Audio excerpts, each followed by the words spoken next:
Baby birds can be split into two groups. Some are precocial. Ducks, chickens, swans, emus all hatch and just need to dry off before they are good to go.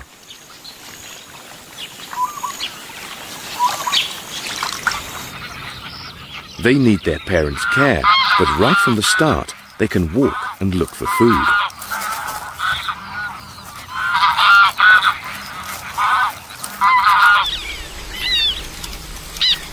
All of the precocial birds hatch with the fluff we so adore.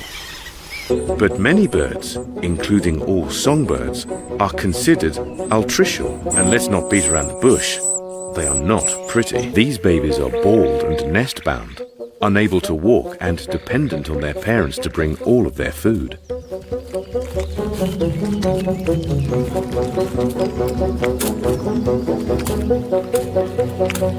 Instead of being born with downy feathers to keep them warm, their parents must continue to sit on the nest, using their body warmth to nurture the chicks.